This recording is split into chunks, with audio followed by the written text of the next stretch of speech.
உலக சாம்பியன்களுக்கு தாயும் தந்தையும் நெற்றியில் பூசி வாழ்த்தி அனுப்பிய திருநீறு.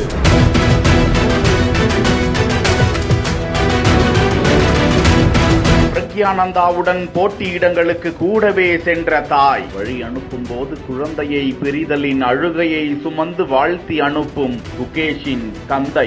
2023 ஃபிடே சதுரங்க உலக போட்டியில் இந்தியாவின் தமிழகத்தை சேர்ந்த மைந்தன் பிரக்யானந்தா வெள்ளி பதக்கத்தை வென்று சர்வதேச அரங்கில் மீண்டும் இந்தியாவின் ஆதிக்கத்தை நிலைநிறுத்திய அந்த கணம் நாடே அவரை கொண்டாடியது. பிரக்யானந்தா எந்த போட்டிகளில் கலந்து கொண்டாலும் அவரது நெற்றியில் திருநீரால் இட்ட திலகம் இருக்கும். அவருடனே அவரது தாயும் இருப்பார். அதுபோன்று தற்போது 2024 உலக சதுரங்க சாம்பியன்ஷிப் பட்டத்தை தட்டி சென்று ஒட்டுமொத்த உலக தேசத்தின் பார்வையையும் தமிழகத்தின் பக்கம் திருப்பிய குகேஷிற்கும் நெற்றியில் விபூதி திலகம் இருப்பதை பார்க்க முடியும். சீனா, அமெரிக்கா உள்ளிட்ட பல நாடுகளுக்கு அவர் பயணங்களை மேற்கொண்ட போதும் ஒவ்வொரு பயணத்திற்கும் அவரது தந்தை வழி அனுப்பி வைக்கும் போது நீ வென்று வா மகனே என வாழ்த்தி அனுப்பும் உற்சாகமும் அவருடனே இருக்கும். இளம் வயதில் உலக சதுரங்க சாம்பியன் பட்டம் வென்ற முதல் வீரர் என்ற வரலாற்று சாதனையையும் படைத்திருக்கும் குகேஷிற்கு பாராட்டுக்கள் குவிந்து வரும் வேளையில் பிரக்யானந்தா குகேஷ்